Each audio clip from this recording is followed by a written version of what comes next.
This is the FlipNerd.com Expert Real Estate Investing Show, the show for real estate investors, whether you're a veteran or brand new. I'm your host, Mike Hambright, and each week I bring you a new expert guest that will share their knowledge and lessons with you. If you're excited about real estate investing, believe in personal responsibility, and taking control of your life and financial destiny, you're in the right place.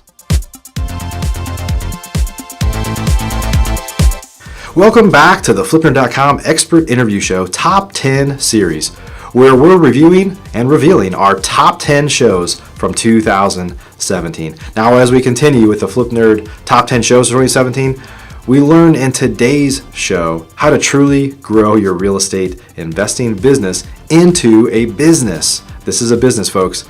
Many real estate investors, even when successful, are still chained to the business, and the business owns them. Brian Ellwood shares in this episode his top 4 tips of how to truly get freedom in your life. Let's go ahead and start this episode, which is one of the top 10 shows on FlipNerd.com for 2017. Brian, welcome to the show, my friend. What's up, Mike? Thanks for having me. Yeah, always good to see you. How you doing today? I'm good. And I'm excited to talk about these topics, and you and I have talked a lot about, I think probably our conversations tend to be more philosophical in the sense that, or strategic, I should say, right? So I think a lot of times on the show we've talked about how to do specific things, or as real estate investors, it's easy for us to get in the weeds. But once you've bought hundreds of houses and you start to talk to people like us, and we're talking to each other, you kind of you start to think a lot more about strategy, right? Like how do I grow?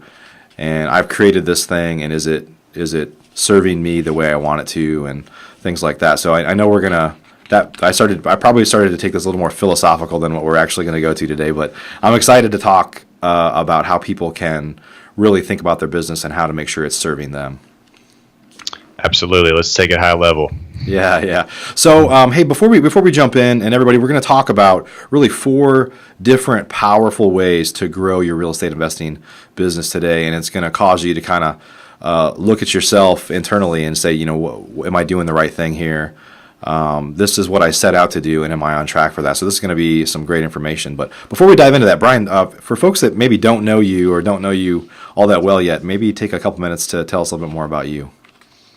Yeah, sure. So just to start the story kind of in the middle, I grew up in Tennessee, went to the University of Tennessee, graduated from there, moved back to Nashville, did the corporate thing for a few years, and wasn't for me. So I became obsessed with podcasts and books, and got mentors and got into wholesaling and fix and flip, buying rentals, kind of a combination of the 3. Probably about, I want to say 6 years ago or something like that is when I got into it. And over the first couple years, we grew our business to where we were doing, over 100 deals a year, most of them wholesale deals, but some rehabbing and some rentals, and basically grew the business to where I could, or set the business up to where I could run it from the house. I've always been keen on this idea of virtual businesses. And so then my business partner and I tested that theory. We moved to Denver 3 years ago and ran the business from Denver for 3 years, the business being in Tennessee. Yeah. We had a team on the ground there. At one time, it was about 11 people. It was about the biggest it ever got. And just this year, my business partner and I amicably split. We decided to go 2 separate ways.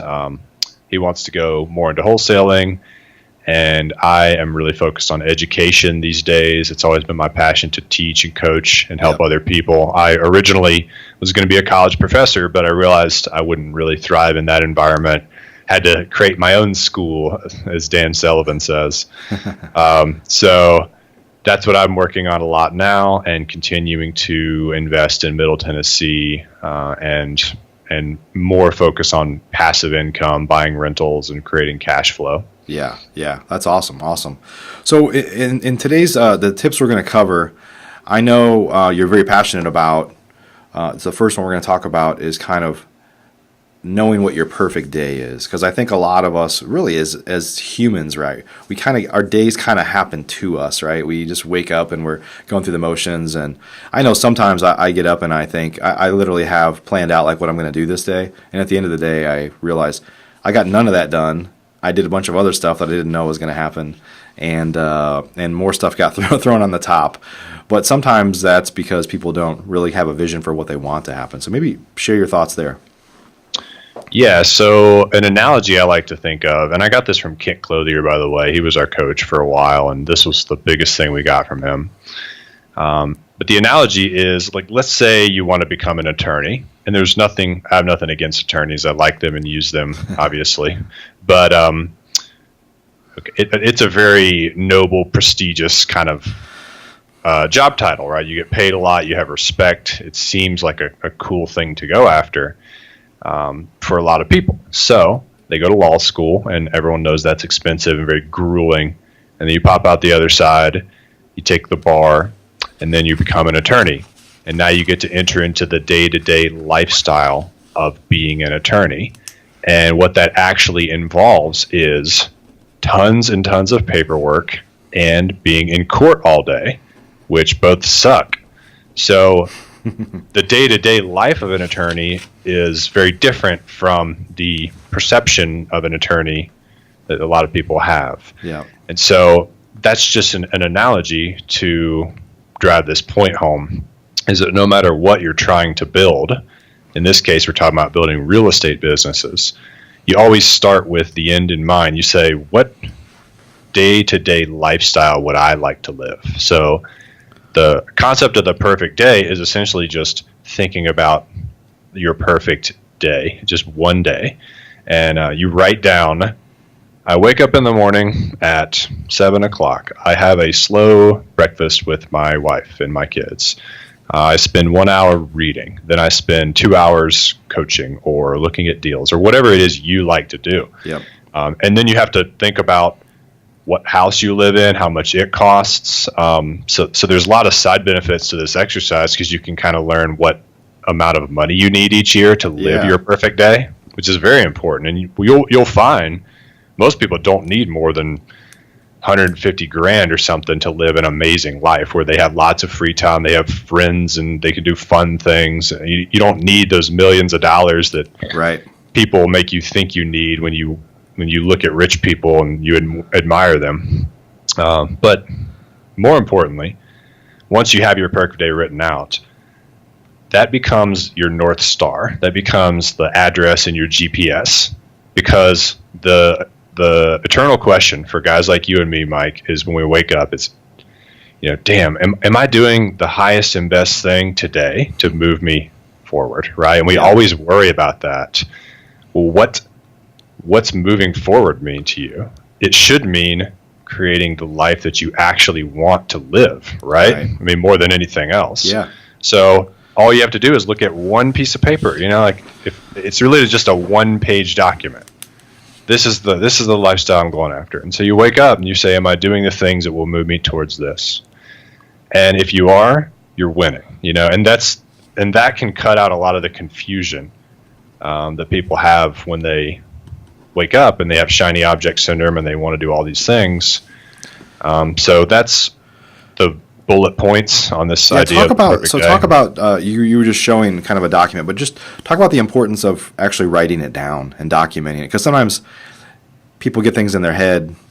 And I found, I know my wife is a big believer in this. I don't know if you know, my wife has actually published a planner. My wife is such a big planner, so she actually built a planner that she sells on Amazon, and it's actually one of the top performing planners on Amazon now. It's a goal planner, but anyway, she has read plenty of stuff and certainly believes the importance of actually writing down a goal or what you want to happen, because a lot of times we just think in our head, but when you can actually reference it or put it on the refrigerator or frame it or stick it on your mirror where you're getting ready in the morning, whatever it is, just talk about the significance of actually documenting that, and then maybe even sharing what it is with other people. Oh, totally. It takes it to a whole different level. So if I'm just thinking about what I want in life, that's so fleeting and it could change every day, and I'm not going to have any sort of concrete action steps that are tied to that. So the perfect day, let's say, I have it written down on this page, which the one I do actually have is, it would easily fit on one page. Yeah. It's a strategic tool. So you look at it and you say, I say I want to have more friends and spend more time with them.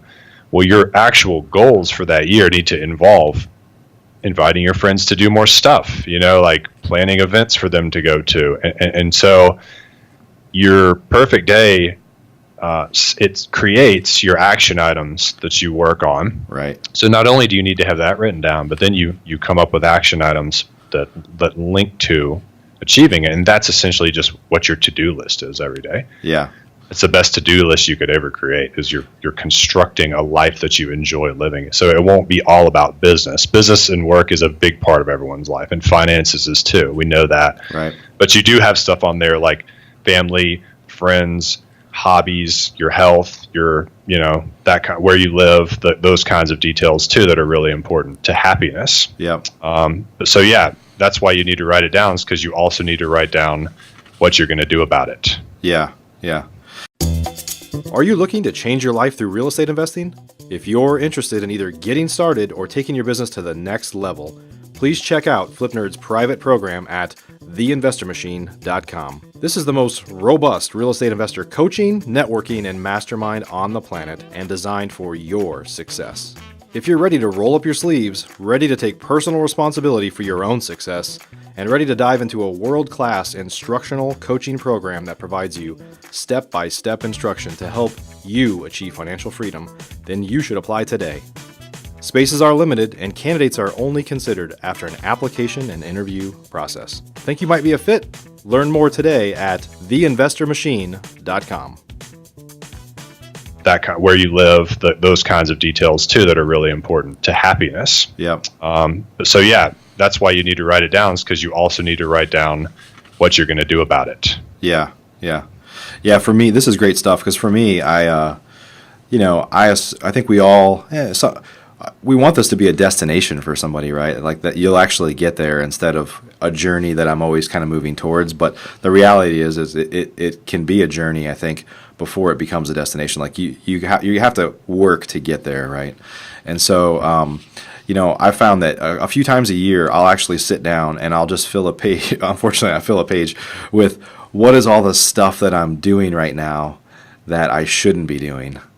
Mm-hmm. And I think sometimes for me at least, if I truly sit down, I go to like a coffee shop or something and I just like start to kind of scribe that and document it, then I realize how much shit I'm doing that I'm just like, why am I doing that? Why do I? Mm-hmm. And I try to like assign a time to it, like how much time am I spending on that a week or a month? And when you start to see it, it's like, oh my God, this is why I'm not doing more of those things, because I'm doing all of this stuff that I shouldn't be doing anymore. Absolutely. I think you were there when we heard Dean Graziosi speak, and he talked about the importance of creating a stop doing list. Yeah. Or you could call it a not to do list. I did that as soon as we got home from that meeting, pasted it on the wall, and Frank did too. And like one of the things, for example, we were still doing was signing all the closing docs. Every time we bought a house, he and I had to run to the notary and then run to FedEx and print out all the like 50-page contract and all the stuff at our printer. Yeah. Get it all, every page notarized at the bank. It would take 3 hours of the day every time we bought a house. Oh, wow. Yeah. And then we just realized we could easily give our office manager a resolution, to sign for us. Like power of attorney or something. She lives in Nashville where the properties are and the title company is, so there was no notary needed or FedEx needed. And because we forced ourselves to stop doing that thing, we gave ourselves back all this time that we were spending on minimum wage activities. So, yeah, I mean, it's powerful. Yeah, yeah. Awesome. So that's good stuff. Do you know where, if folks want to learn more, I know Kent talks about it, and a few other people talk about kind of the perfect day or the perfect week or your perfect year or whatever. But any kind of resources you want to share with people to learn more about that? This is still tip 1, everybody, by the way. We're going to go on to 3 more tips, but any resources or books that you can reference where they talk more about that? Honestly, nothing comes to mind. Okay. I do talk. I have a podcast called the Virtual Real Estate Investing Podcast, and I'll be rambling about this more on plenty of the episodes. But it's not something you necessarily need to learn more about. Just write your first draft of it today. Write out your day in detail, what you do on your perfect day. Yeah, and then ask yourself what you can do to live that day over and over again, like in the movie Groundhog Day, except he's living a life he hates. You want to do the opposite. Right. Awesome. Well, let's move on to number 2. So I know we're going to talk about a little bit about the book Rocket Fuel. And I think the first time I read it, I know the first time when you read it, we talked about this a little bit before the show, about how it kind of opens your mind to realize that there's different types of people that you need to have in your company. And a lot of times is kind of solopreneurs or entrepreneurs, we're trying to be like all types of people, right? So kind of share your thoughts on tip number 2 here. Yeah, so you got to read the book Rocket Fuel by Gino Wickman. It will expand upon this concept, comprehensively. But the bottom line is that there's 2 types of people. There's visionaries and there's integrators. You and I are both visionaries. Most of the people that start businesses are visionary types, right? They have the ideas. If you are known for having tons of ideas, but you change your mind every 3 to 6 months and you have shiny object syndrome and you don't really like details, you're a visionary, right? You need to embrace that. But you also need to realize that there's a lot of weaknesses that come along with being a visionary too. You're not very good at hiring and managing people. You're not good at the details. You're not good at sticking with things and seeing things to the finish line. Yeah. And so that's where what they call an integrator comes down. And this is a bit of a rare personality. And for guys like you and me, Mike, we don't even realize that these people exist. Like for me, like you and I, it's the quiet guy that's been standing in the corner. Like, yeah, if I told you, Mike, there's guys out there that love spreadsheets and checklists and systems, and they love to manage people and follow systems and the documentation that was created and have quarterly performance reviews and look at KPIs and look at profit and loss statements. And, in the book, they keep using the analogy, the integrator makes sure the trains run on time. That's essentially what they do. They run the business. And it's a very, very powerful role when it's correctly implemented in your company. Yep. But us as visionaries, we give ourselves too much credit. We think our ideas are gold. But the truth is ideas are worthless unless they are implemented. Right. Mark Cuban even said ideas are worthless. The hard part's doing the work. For basically. Sure, yeah. You and I could come up with 100 business ideas in the next hour if we had to, if we're just shooting them out. And those are all worthless unless someone actually does the work to make them a reality. And that's what the integrator does. It helps the visionary make his or her vision a reality. Yep. And so, that's one of the biggest downfalls of people getting into real estate or anything else is, they don't have someone to run the business. Because most of you guys listening are probably also visionaries. You need to partner with somebody who will build out systems, will hire and manage your employees, hold them accountable to their results, just checklist everything out, look at all the details to make your business run well. And we have never formally had this person in our real estate business, but we have a rock star integrator that we just didn't know what he was or how to use him correctly. He was kind of doing the job. And when we would let him manage someone, they would get way better results than we were ever getting trying to manage that person. Yeah. So now in my education business, I pulled that guy over. I was like, you're working for me, as my integrator in this business. And I can say something to him like, hey man, we need a podcast. I just want to push record and say something and push stop. And then boom, it's on iTunes with my picture and cool descriptions. And it's posted on Facebook and Instagram and everywhere else. And all I had to do was just be the visionary and dream up the idea for the podcast. That's where my value comes in and the actual recording. And then the rest gets done. That's the power of having someone on your team to do this for you. Yeah, and it's important too. I want to say this because I work with my wife, and I think a lot of real estate investors, especially early on, work with a spouse. And so I think in my business, my wife has really kind of, I told you this, has kind of played the role of our integrator, but she doesn't necessarily like it. She's good at it. She's detail oriented, but she doesn't. She wants to use more of her creativity and do things too, and she has other business interests and she has lots of hobbies and stuff. But I think it's important if you're working with your spouse or your best friend as a partner or whatever. It's really important that you understand each other's strengths and weaknesses, whether you're a visionary or an integrator, right? Because you don't want to have this is a common thing. If you're working with somebody that's like you, you're probably both visionaries. And then you're both like coming up with ideas, and you don't have that person there to integrate them. And so the integrator, the visionary is typically kind of also referred to as a fast starter, right? You've got this idea, you start building something, and you have a bunch of half-done projects because you don't have the right person there to finish them, right? Absolutely. And your wife might actually be a visionary who's just good at the integrator role. Right.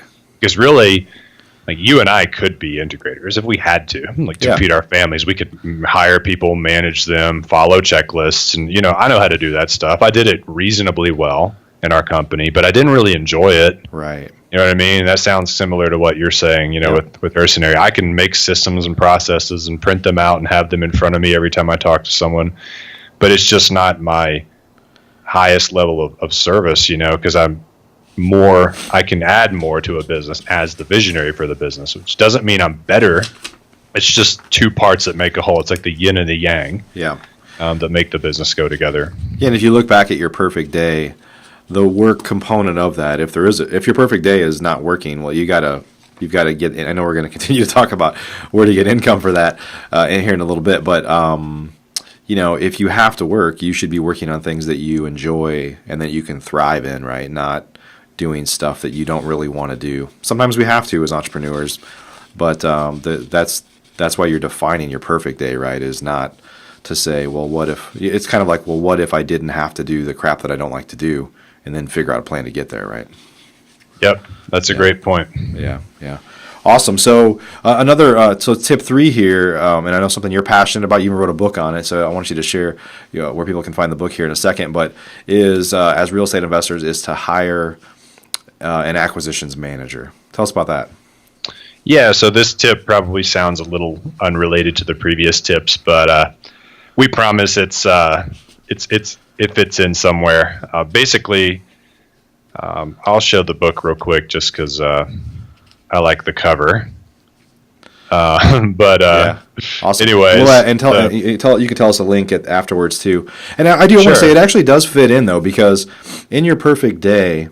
And this is going to sound, this could sound bad that you're saying, well, I'm going to give somebody the crap that I don't want to do all day long. But in your perfect day, it probably doesn't say, I'm going to drive all over town all day long and meet with people and try to buy their house. I like to buy. I'm a good acquisitions person, but my perfect day doesn't include me driving all around town all day long doing anything, right? So I think it fits. That's a great point. Yeah, a lot of people. I remember when I first got into investing, we sent out our first direct mail campaign. I got 70 phone calls, within 3 days when all the postcards hit. And I didn't call anybody back, It's like, I hate talking on the phone. I was terrified by it. I got over it eventually and did it for a couple years before we hired our acquisition manager. But most of the people listening probably don't get excited about the idea of being on the phone, making offers, analyzing leads, going on appointments, writing contracts, following up, all the things that all the gurus are teaching you have to do to get deals. And they're right. You do have to do those things. I mean, it's just about doing those things consistently. Right. So if you're sitting there saying, well, that sounds true, Brian, but I hate doing those things. That's fine. You don't have to do them. But you do have to be willing to hire someone else to do them for you and manage them to get results. And so our first acquisition manager took our business from, I think we had only done $300,000 or $400,000 in revenue per year, gross revenue, for a couple years in a row.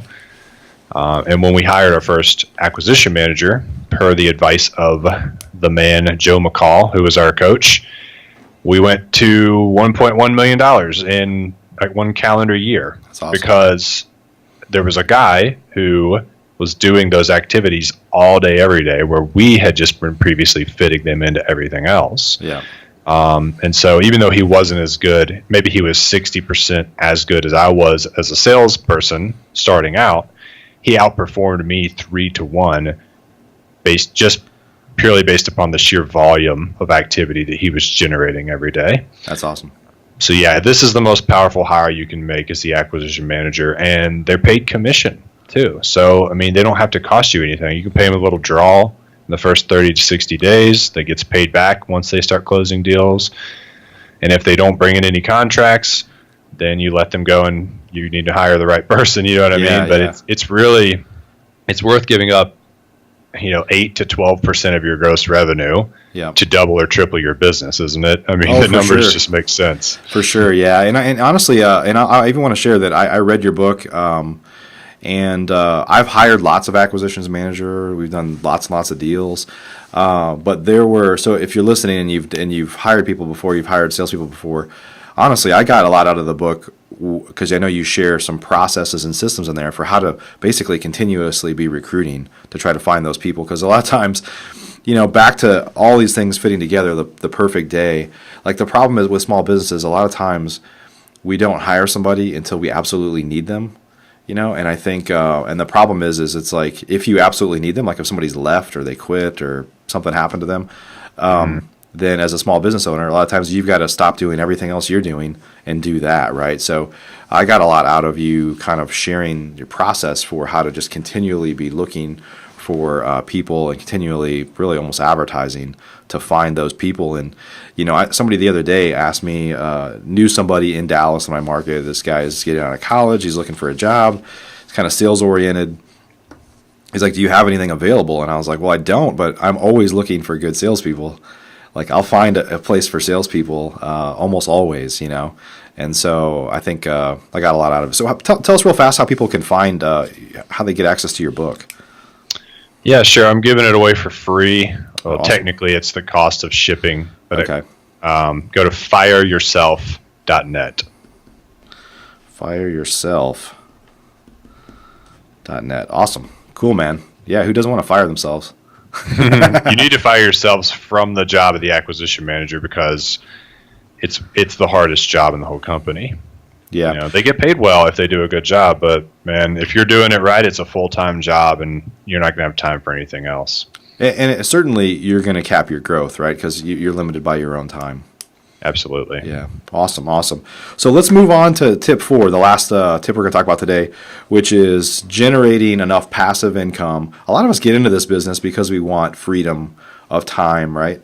And financial freedom is something that we want too, but more than anything, if you can generate income to cover your expenses, that allows you lots of freedoms that people generally don't have if they're working for a corporation, right, or another company.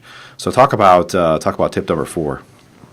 Yeah, you bring up a good, talking point on just that term, financial freedom. People throw that around all the time. Yeah. Let me just say something. You're not financially free if you make $1 million a year, but you are working 60, 80-hour weeks with a massive flipping business, and you're always grinding, and your business runs you essentially. Yeah. You might have millions in the bank, but that doesn't really matter. The true definition of financial freedom is you have your finances set up in a way where you have total freedom, but every day is a blank slate. You can wake up and say, you know what, I'm going to take today off. I'm going to lay by the pool all day today. I mean, true financial freedom is really when your money works for you rather than you working for it. Right. And so what we're talking about here is building a portfolio of rental properties. It could be multifamily, single family, whatever, to where the money comes to your mailbox money, every month. And there's a term that I like to use called becoming a 100%er. And what that means is once you define your number, if you say you run your numbers in your perfect day and you say 60 grand a year is my number, if I had that coming in every year, I'd be fine. I'd be able to pay all my baseline bills and stuff like that. Then once you've got 60 a year coming in, you are a 100%er. You're essentially retired. You don't have to do anything you don't want to do anymore. Your work can be 100% based upon things you're passionate about. And like we were talking about before the show, it allows you to take a lot more risk when you're, like, what's your rock bottom? If your rock bottom is 60 grand a year, that's not so bad. You're not going to be kicked out on the streets, right? So with each property you buy, if you get the average of $300 a month in net rent, net after paying mortgage, et cetera, which is kind of industry average, that's $3,600 a year per unit that you take down. Yeah. So with each one you buy, right now, if you have none, you're at zero. If you buy one, your new rock bottom is $3,600 a year. If you buy two, it's $7,200 a year. If you buy three, it's or 10,000 something. You know what I'm saying? Yep. Like, and so the point is to just slowly raise your safety net to where you have a higher and higher rock bottom. And once it is at your living expenses, then you're done. You know what I mean? Like, you're done worrying about money. You can choose to worry about it after that. Everyone does. You know what I mean? But that should be goal number one, because I hate when people throw out this broad term of real estate investing, like it's all the same thing. There's so many outcomes that you can create in that world, absolutely. Right? Some people never build businesses; they just buy rentals. Like, and they're a one-man show, and they get 80 rentals that are all paid off, and they just drive around in their truck, managing each one themselves. And some guys do 500 rehabs a year, and like some guys do a combination. But it's my belief that goal number one should always be to become a 100%er. No matter, like, forget everything else, do whatever you can to get to that point the fastest, to hit your number in passive income, because then all your options open up and life gets beautiful, and you can do whatever you want to do from there on out. That's awesome, man. And you said this word that I always think is interesting, is retired. You can get to a point to where you're retired. And I think we have, in America, we've been trained that retired is something you do when you're old. It's like retired should really, what it should mean is you no longer have to work because you're financially, you're kind of financially free, like you just explained there. So I think retired is more of a lifestyle than it is an age factor, right?